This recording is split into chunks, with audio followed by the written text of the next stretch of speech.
Hello everyone, today we are going to carry on learning about how to talk about hometowns and where we are from. So we've learned some adjectives, we've learned conjunctions to use. Today we are going to use conjunctions in a presentation, speaking, and we're going to learn how to speak persuasively, to persuade, the verb persuade. If we want to change someone's ideas, I'm going to speak so that your ideas are like mine. Yeah? Like a politician, speaking, and everyone, yeah.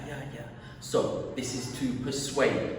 That's what we're going to be learning a bit more about today. But first of all, I want us to remember our conjunctions and our adjectives. So we've got some word jumbles up here. So our first word jumble. Can I have a volunteer? Yeah, well done. Hands up, great. Come up. Lovely. So, where do we think the sentence goes? Yeah? How does the sentence go? Now, we also have two conjunctions, so you need to pick the right conjunction. Yeah? Okay, so, good, great, amazing. So we have London is a disconnected city. Then a conjunction, more bicycles are needed. So is the conjunction going to be therefore more bicycles are needed, or besides more bicycles are needed? What do we think? Amazing. Yes, of course it is. Therefore more bicycles are needed, because we are adding on to the point. We are showing a result, so we use therefore. Very good. Lovely, well done. Can I have another volunteer, please? Yeah, lovely, come on. So our next word jumble, yes, very well done. You've got it correct, and you picked the correct conjunction. Yes, Paris is not a quiet city, but a busy one. Although more parks would help. Although is our conjunction that we learned from last lesson, which we use here because we are making a contrasting point. Yeah, Paris is not a quiet city. The contrasting point is although more parks would help. Also, we have another conjunction in there that we did not cover last week. Does anyone know what it is? Hands up. Yes, well done. But is a conjunction, but we use it all the time. And you guys know the conjunction but. You know the word but now you know it is a conjunction. We use it to lead on to other sentences when we are, again, contrasting. We have one thing, but there is another thing. So, two conjunctions here. Well done. Amazing stuff. Let's move on. So, again, today we are going to try and remember all about the conjunctions that we learned last week. But today we're going to learn about how we use them to persuade, okay? So, first of all, who can remember the conjunctions from last week? In fact, what is a conjunction? What is a conjunction? What is it? What does it do, the function? Yes? Not quite. Very close. Anyone else? Yes? Very good, you were close. Very good, amazing, okay? A conjunction is a word that connects two clauses or two sentences sometimes, yeah? Comes after a comma or a full stop to connect two ideas, yeah? Good. We use them to form complex sentences by linking ideas. Very good. Okay, so today we are going to use conjunctions to persuade. I'm going to show you how we use each conjunction to persuade. So, if I want to persuade someone, maybe in an argument, a debate, or I'm very calm, or a politician, yeah, and he wants everyone to, yeah. We need to persuade. So, we can use conjunctions to make our speaking and our writing more persuasive, yeah? So, an easy one, okay? What conjunction can we use when explaining something. We say one clause and then we need the next clause is explaining something in the first clause. What conjunction do we use? And not one from last lesson, but a word, a conjunction that you already know. You will use a lot. This. Any ideas? No, not quite. It's not although. Good idea though, although, yeah, but no. Because, very good. When we want one clause and we want to explain this clause with the next clause, we use because. Because. The explanation for this is because of this clause.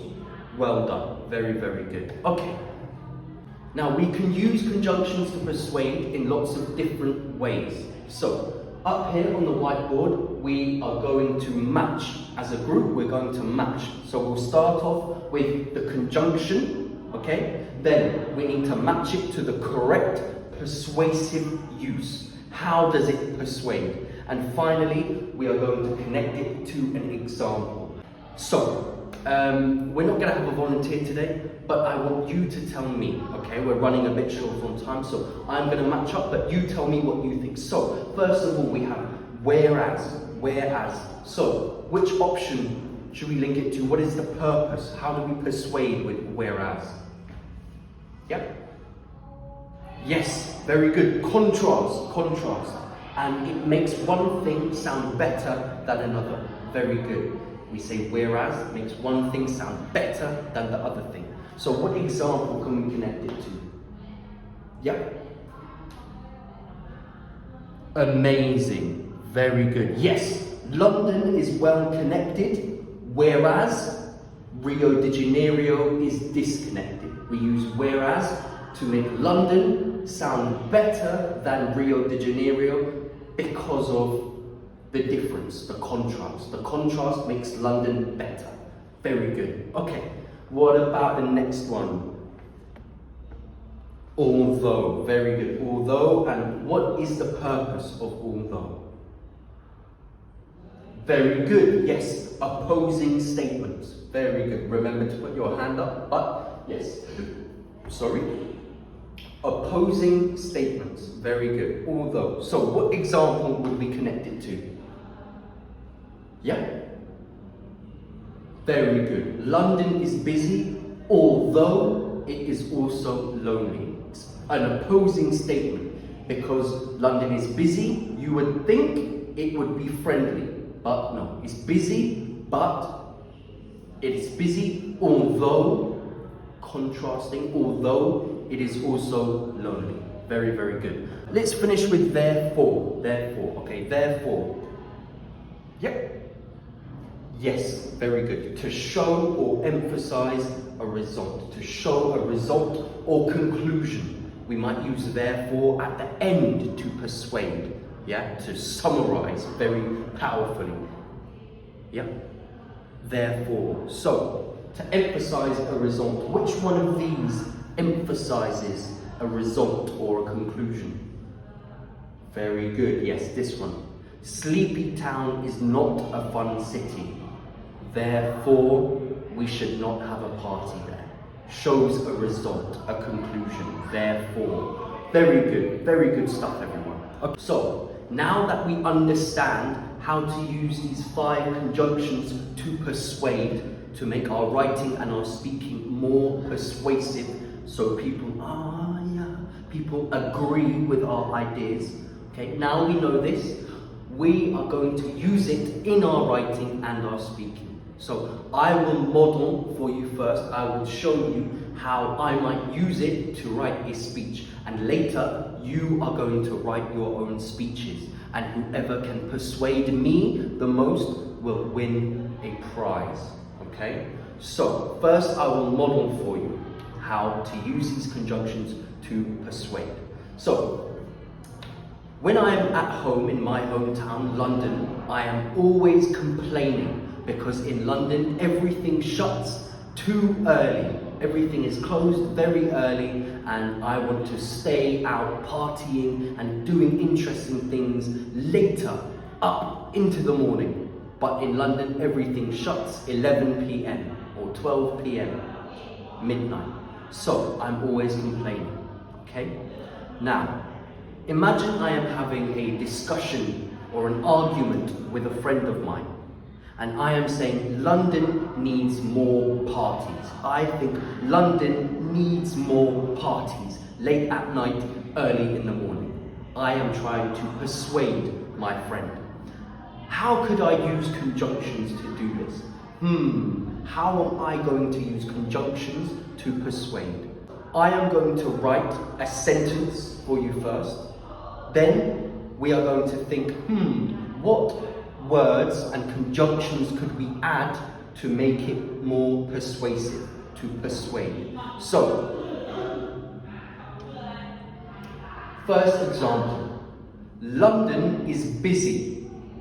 More parties would be great. London is busy. More parties would be great. London is busy. More parties would be great. Does this make sense?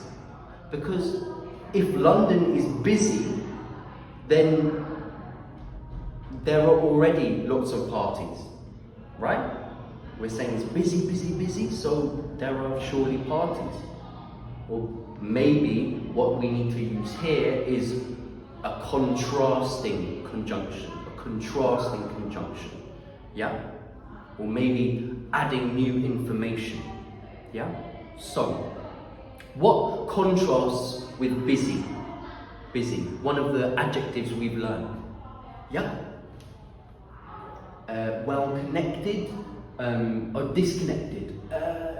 Yes, disconnected maybe does contrast a bit, but anything else? Yes, good, okay, lonely. So, and what conjunction could we use? Good, although, very good. So, we could write instead, London is busy, although it is also lonely. So more parties would be great. Lovely. So I've used the conjunction although to make this sentence more convincing. It sounds a lot smarter, yeah? Although it is also lonely. Very good. Okay, next example. We can make something sound more important as well. We can make something sound more important using one of these conjunctions. Okay, so look at this one, okay? London will always be a lonely city. London will always be a lonely city, yeah? More parties. Maybe doesn't make total sense, just more parties. We have something missing in the middle, but what conjunctions could we use, yeah? What conjunctions could we use? London will always be a lonely city, more parties. How can we make the parties sound even more important? Like they're the only thing that will help. Unless. Very good, unless. Great. London will always be a lonely city unless we have more parties. Great. Lovely, very, very well done. So now, I would like you guys to do the rest of them. The conjunctions we have left are whereas, besides, and therefore. Therefore. So, which is the correct sentence to use them in? Okay, so we have London is lonely, Rio de Janeiro is friendly. Okay? We also have something, a blank, then we need more carnivals in London. We also have here, Rio de Janeiro has a lot of small parties. And what can we put afterwards to persuade? Very good. So now that you've had a few minutes to think about that, let's go over them. So this one first, what would we use for London is lonely? Yep. Whereas, very good. London is lonely, whereas Rio de Janeiro is friendly. A contrast. Whereas, Very good, well done. What about this one here? Besides. Besides, very good, besides. So, yes, this is to emphasize a point here. Besides, whatever you put has a lot of small parties. Besides, lots of colours. Good. Maybe we could even say the carnival, yeah? Because we have small parties, and what is like, you know, like the parties? The carnival. Very good. So, Rio de Janeiro has a lot of small parties besides the famous carnival. So even though we have this, we have both. Yeah, besides. Very, very good. Finally, what is this one? Only one option left. Therefore. Very good. So we started off with therefore. Therefore, we need more carnivals in London. And if we look at all the examples, this now is a really, really good way to build an argument, to persuade. Yeah, when we persuade, a lot of the time, this one, therefore, because therefore is very good for summarizing the point, yeah, for reminding people at the end, reminding your argument. Therefore is very good to use at the end. This and this and this and this, therefore, it's like when you use therefore, it's like drawing a line under all of this and saying, therefore, this is why I am right, okay? So, these are all the 5 conjunctions and how we can use them to persuade in our writing. Yeah? Very good, everyone. So now, as another task, just to really help you get this in your head, I am going to give out, could you take one and pass it along? Great. So, we have these sheets here. I have given you a speech. Someone who lives in their hometown is making a speech to have a new bar, a new place for parties in their town. Maybe even it's me in London, giving a speech to say, I want more parties. Yeah? So this worksheet or this sheet is a speech I have written about my speech saying I want more parties in London. Okay? I would like you to read the speech that I have written, okay, and highlight with a color pencil or highlighter any conjunctions you see. When you see a conjunction, highlight it or color it in, circle it. Okay, so see all the conjunctions, and I want you to read and try to understand where the conjunctions fit in the grammar, in the sentences. This will help you to understand how we use the conjunctions, how they fit into a sentence. Once you've found all of them, there are 10 here, 2 of each. Once you have found all 10, oh no, sorry, there's 15, 3 of each conjunction. So 15. Once you have found all of them, at the bottom there are some lines. I would like you to write some sentences saying the effect on the reader or the purpose. When you have seen a conjunction being used, what is the purpose? What is the effect on the reader? How is that conjunction persuading the reader? Okay? And this will help you understand not just the grammar, but also the purpose of the conjunction. Very good. Okay, you have 5 minutes.